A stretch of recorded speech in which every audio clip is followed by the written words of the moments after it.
Assalamualaikum warahmatullahi wabarakatuh. Perkenalkan kami dari kelompok 15 Processus pterygoideus akan melakukan wawancara kepada masyarakat sekitar tentang stunting, COVID-19, kebersihan, dan mental health.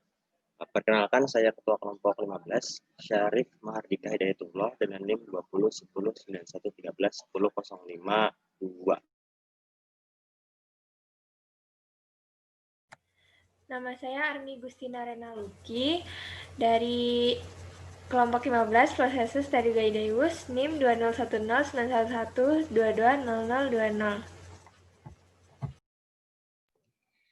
Perkenalkan, nama saya Astri Meliani Fayujena dari kelompok 15 Processus pterygoideus dengan NIM 20 10 91 13 20013.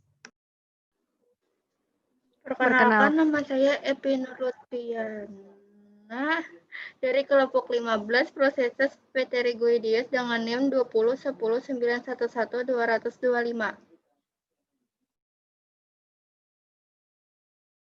Perkenalkan, nama saya Hafida Nur Azhara Prayoga dari kelompok 15 Processus pterygoideus dengan NIM 2010911220040. Perkenalkan, nama saya Julian Renaldi Cahyadinata dari kelompok 15 Processus pterygoideus dengan NIM 2010911 Perkenalkan, nama saya Kandria Firsta Salsabila dari kelompok 15 Processus pterygoideus dengan NIM 2010911120032. Perkenalkan, nama saya Siti Rayana Aryani dari kelompok 15 Processus pterygoideus dengan NIM 20 10 911 3229.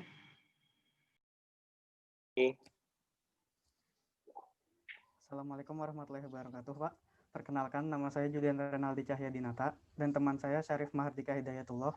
Kami dari Fakultas Kedokteran Universitas Lambung Mangkurat. Di sini kami ingin mewawancarai Bapak sedikit tentang kebersihan, Pak. Sebelumnya dengan Bapak siapa? Dengan Bapak Reza Saputra. Bapak Reza, umur 38 tahun. 38 tahun. Pekerjaannya apa, Pak? PNS guru. Baik, Pak. Selanjutnya wawancara akan dilakukan oleh teman saya, Pak. Syarif Mahardika, silahkan. Nah, sebelumnya Pak, Assalamualaikum Bapak. Saya Syarif Mahardika dari Fakultas Kedokteran. Ingin menanyai Bapak sedikit tentang kebersihan. Bapak mengerti nggak apa itu kebersihan, Pak? Saya kurang tahu apa itu tentang kebersihan. Oh ya gini Pak, jadi saya jelaskan ya Pak. Kebersihan itu Pak, upaya orang untuk memelihara lingkungannya Pak. Dari berbagai sampah dalam rangka mewujudkan kehidupan yang sehat dan nyaman Pak. Jadi Pak, dalam kehidupan kita itu Pak, kebersihan itu sangat penting Pak. Contohnya itu tidak boleh membuang sampah sembarangan supaya nggak banjir. Terus kalau ada misalnya sampah yang dibuang berserakan itu, kalau bisa tuh dipetik, diambil sampahnya dibuang ke bak sampah gitu Pak. Kita ini Pak harus menjaga lingkungan kita Pak, supaya di masa depan nanti jadi lebih baik gitu Pak. Supaya dunia ini tidak kotor, begitu Pak. Jadi kan kita dalam agama juga ada kan Pak dijelaskan kebersihan itu sebagian dari iman gitu Pak. Jadi saya harapkan Pak, Bapak itu kita semua ini Pak bisa menjaga kebersihan lingkungan kita Pak. Ya sekian ya Pak apa yang bisa kami sampaikan. Semoga bermanfaat bagi Bapak. Kalau ada salah hilafnya mohon maaf ya Pak ya. Wassalamualaikum warahmatullahi wabarakatuh. Terima kasih Bapak. Sama-sama.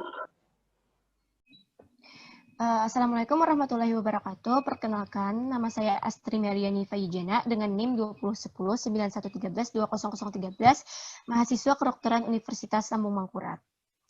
Perkenalkan, nama saya Hafida Nur Azhara Prayoga dengan NIM 2010911220040 dan mahasiswa kedokteran Universitas Lambung Mangkurat. Jadi di sini saya ingin melakukan wawancara mengenai stunting atau gizi buruk yang sering kita jumpai di Indonesia. Nah, bersama kami telah hadir pula narasumber kami yaitu Saudara Noval. Silakan Saudara Noval. Baik, Assalamualaikum warahmatullahi wabarakatuh. Selamat pagi semuanya. Perkenalkan, nama saya Noval Izza Maulana dengan NIM 2011111110013, mahasiswa Fakultas Kedokteran Gigi Universitas Lambung Mangkurat, angkatan 2020. Ya, kalau begitu langsung saja kita ke pertanyaannya ya. Silakan Asri. Baik, untuk pertanyaan pertama, bagaimana ya pendapat saudara mengenai gizi buruk atau stunting? Baik, menurut saya stunting itu adalah kondisi gagal tumbuh di mana pada anak diakibatkan oleh gizi buruk sehingga anak mengalami pertumbuhan yang lambat dibandingkan anak normal. Selanjutnya, kira-kira menurut saudara apa saja yang penyebab stunting karena gizi buruk ini? Baik, mungkin penyebab stunting ada bermacam-macam ya. Bisa karena asupan gizi yang kurang baik seperti kekurangan protein saat masa pertumbuhan. Atau bisa juga sulit makan karena kesehatan giginya kurang dijaga seperti adanya gigi yang berlubang sehingga si anak jarang mau makan. Untuk pertanyaan selanjutnya itu menurut saudara apakah kebersihan gigi dan mulut berpengaruh terhadap makanan yang kita konsumsi? Baik, saya jawab ya. Jadi untuk pengaruh kebersihan gigi dan mulut terhadap makanan yang kita konsumsi itu sangat berpengaruh. Karena makanan yang kita konsumsi itu masuknya dari mulut. Mulut merupakan gerbang dari tubuh kita. Jadi apabila kondisi mulut kita tidak bersih, maka akan banyak sekali kuman yang ada di mulut kita. Sehingga makanan yang kita konsumsi juga tidak akan bersih. Dan ini akan mempengaruhi juga terhadap kesehatan tubuh kita. Baik, yang selanjutnya. Menurut saudara, apakah kondisi gizi di Indonesia sudah bagus ataukah belum? Jadi saya jawab ya. Menurut saya kondisi gizi di Indonesia itu masih belum baik, belum bagus begitu.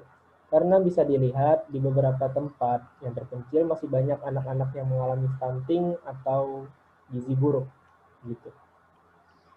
Baik, untuk pertanyaan selanjutnya, menurut saudara bagaimana ya penanganan efektif tentang gizi buruk ini? Jadi menurut saya untuk penanganan yang efektif terhadap gizi buruk ini adalah dengan cara pendekatan promotif.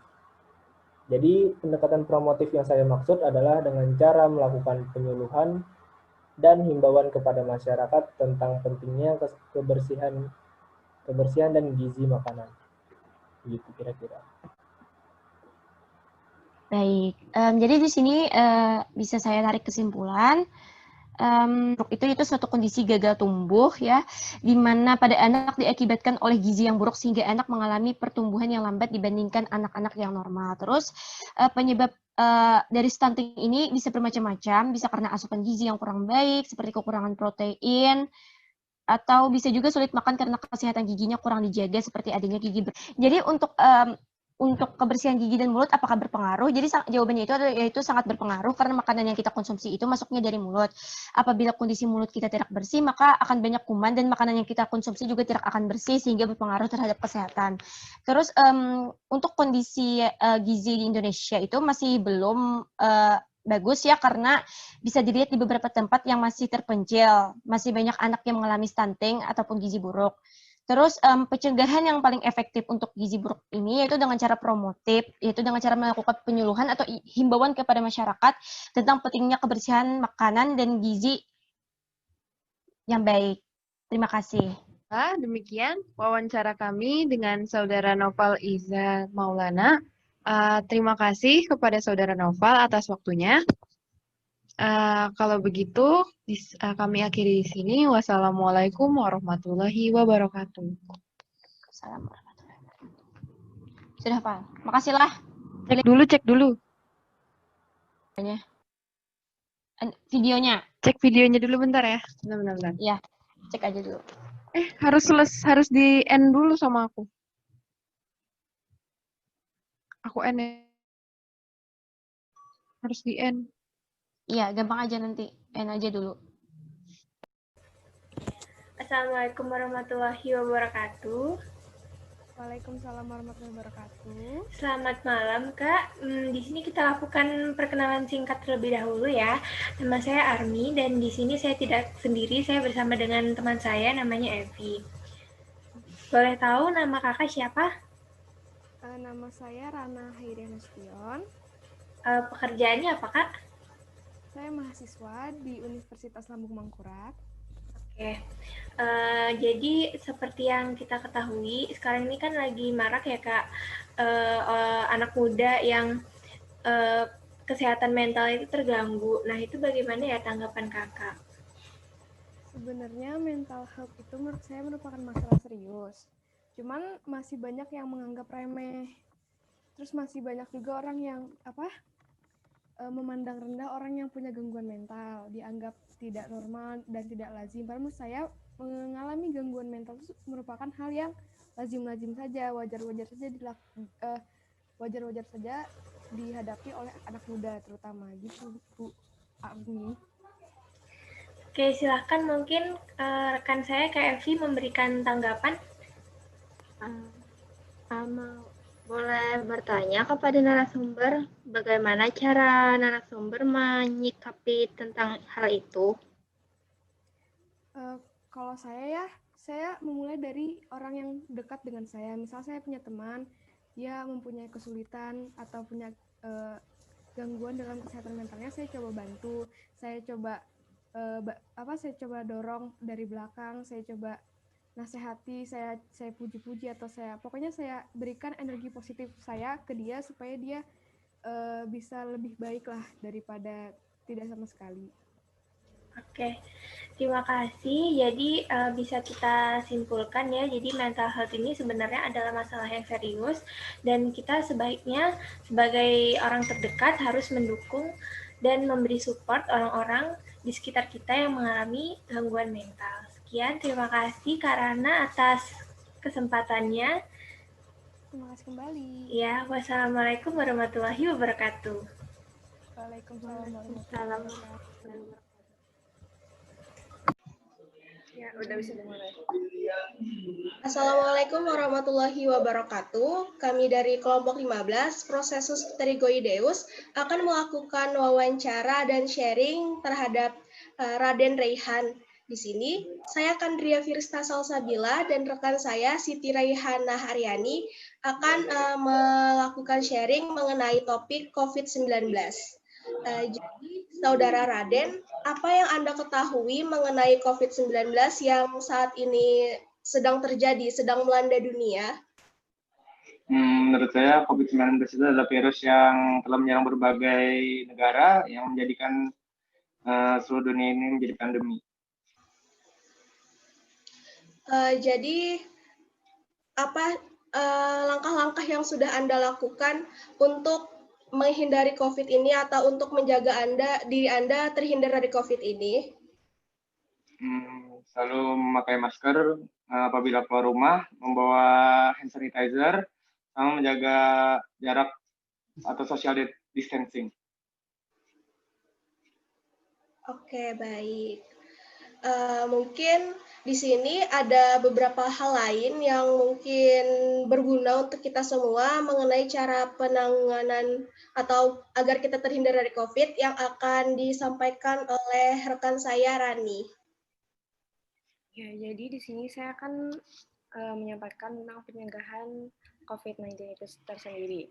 Jadi kita harus menerapkan physical distancing, yaitu menjaga jarak minimal 2 meter dari orang lain, menggunakan masker di luar saat beraktivitas di luar, saat pergi berbelanja atau sekadar keluar rumah, rutin mencuci tangan dengan air dan sabun, atau menggunakan hand sanitizer yang mengandung alkohol minimal 60%, meningkatkan daya tahan tubuh kita dengan meminum berbagai vitamin, hindari kontak fisik dengan orang-orang yang sakit, dan selalu menjaga kebersihan lingkungan. Terima kasih. Apakah ada yang ingin Saudara Raden sampaikan atau ditanyakan lagi? selain saya memakai masker dan membawa hand sanitizer, apakah ada cara lain untuk melindungi saya dari COVID-19? Baik. Di sini tadi seperti yang disampaikan Saudara Rani bahwa kita juga perlu untuk melakukan social distancing ya, dan yang paling utama itu adalah kita harus tetap di rumah aja, jangan keluar rumah jika tidak ada keperluan yang mendesak. Mungkin apakah cukup? Menurut saya cukup saja. Terima kasih. Ya, dari pertemuan kali ini dapat disimpulkan bahwa COVID-19 itu adalah virus yang saat ini sedang melanda dunia dan menyerang penyakit yang menyerang saluran pernapasan, dan cara-cara yang dapat kita lakukan untuk mencegah COVID ini adalah dengan melakukan 3M, yaitu menggunakan masker, rutin mencuci tangan, dan menjaga jarak. Mungkin demikian pertemuan kita pada sore hari ini. Wassalamualaikum warahmatullahi wabarakatuh. Terima kasih semuanya.